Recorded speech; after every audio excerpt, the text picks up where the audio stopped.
'69 Firebird. I was 16 years old and bought the car from my brother. And my brother had it. He loved this '69 Firebird, worshiped this car, but wanted to keep it in the family and was having a family. So he needed to sell it. So I purchased it from him. Ended up being a hoodlum, and my dad threw me out of the house. Well, the car had a flat tire and it was towed in the apartment complex and it was impounded. And I didn't have the $183 to get it out of impound. So hence the name of the car, Impounded. The build has just been a calamity of craziness with building it. We had Detroit Speed that got behind us. We had Summit Racing that got behind us. Massed Motorsports for the LS that was put in it. All sorts of people, cartoons.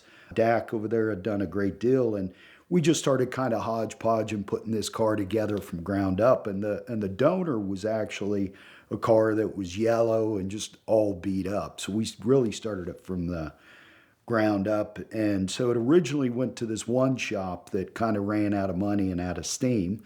And then it went to a second shop where all the calamities started. Guy would regretfully blast Christian music and talk about God all the time while being a complete shyster. You know, he had the car for about 3 years. He was supposed to have the car, I think, told me 6 months to get it done. So I would visit this guy, weekly after about a year and a half because it was near the racetrack. I would show up and kind of micromanage this guy to get stuff done. And the motor would be in a wrong position, or the steering would be, and he'd have to redo that. And then come to find out, the body was welded on to the Detroit Speed suspension, a 1/2 inch out of square in the right rear. I mean, just all sorts of crazy stuff that had to be fixed. So, when I took the car from the guy, after he did a burnout with his grandson in it to test the car, the first burnout in the car obviously should have been mine, right? If you asked me, I'd probably be okay with it. But I took the car from him and gave it to a guy named Dan Kaufman at Pools Mill Rods. And these guys are superb humans, superb builds, just amazing. And he starts to go through this car, and the guy had run the brake lines over the exhaust pipes because I think you want extra heat in your brake fluid because it makes it work better, obviously, boiling point.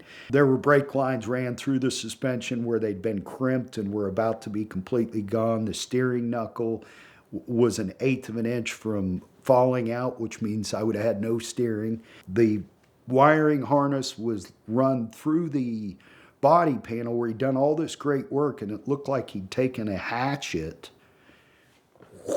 and stuck the wiring harness for the engine through the firewall. It had all worn down and gotten wires that were exposed, caused all sorts of electrical issues. He didn't have the motor ground, so the entire motor had electrolysis through it, and this is a 660 horsepower LS black label motor.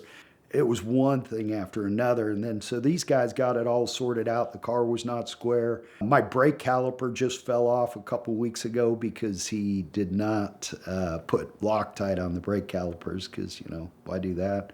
Finger tighten it. So it's just kind of a calamity of errors. So we named the car Impounded. The whole theme of the car is a Restomod. It's got a racing suspension underneath it. 14-inch Willwood brake calipers all around. Detroit Speed, their shocks that they have, their racing shocks. A roll cage is in it, and a 6-speed paddle shift TCI. And the interior is really modeled after a Porsche Panamera. And then Cartoons put a ridiculous car audio system in it. It's over 150 grand. They said that they would have charged me for it, and they didn't charge me a penny because they're freaking awesome people. But so the car is just amazing, and it's really a rise from the ashes from what had happened back when I was homeless for a couple of years. So it's got a lot of soul and history and calamity, just like my childhood did. I'm just driving the hell out of it. I've probably put a good 3,000 miles on it already. I enjoy the car to get attention. I don't want the attention.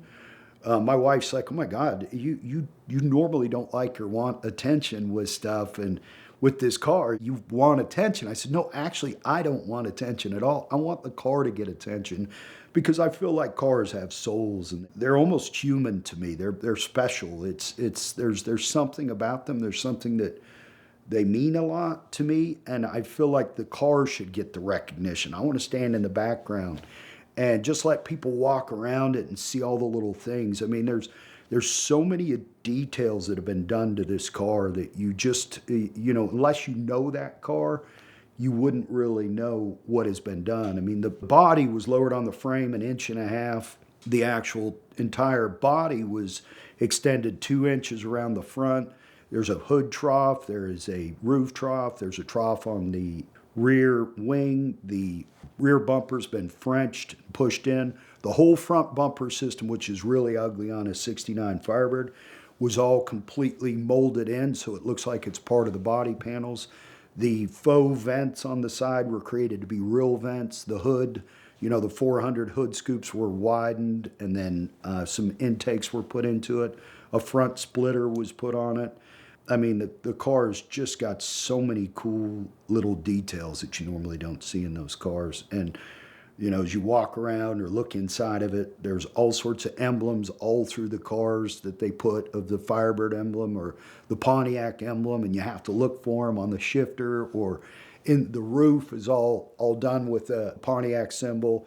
Then if you look back through the back seat, there's a port going into the subwoofers, and that's all a giant Pontiac symbol with little Pontiac symbols. And as you look through it, there is a Firebird in the trunk that is outlined in the back, and then the whole trunk's done with kind of neon cool looking stuff. But yeah, so I just drive it and bring it to shows and have things that are cool for it to be seen, and let the car get the love and attention it deserves. What's interesting is everybody I called, I said, hey, I want to build a 69 Firebird. And they said, oh, thank God it's not another Camaro. Because everybody builds Camaros. You just don't see Firebirds built. So that was the first movement of the needle with these people. Really their interest, because it was something different. The second part of it was, being attached to Atlanta Motorsports Park and being that I'm in the car community and connected to all these car people, both, new sports cars, supercars, and then classics as well.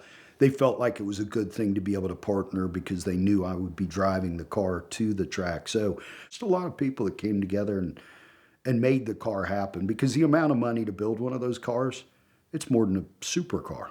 And, and if you've got money to burn, I guess you go down that route, but I didn't. So, 8 years ago is when I started it.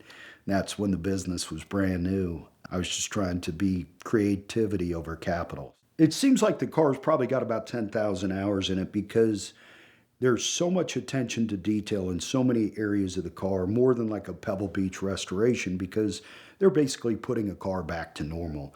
And this car just was, okay, let's do this, let's do that, let's do this. And Dak, the owner of Cartoons, is cussing me and cussing John. And John, stop doing this. And I'm like, I'm not telling him to do it, but I'm not telling him to stop either.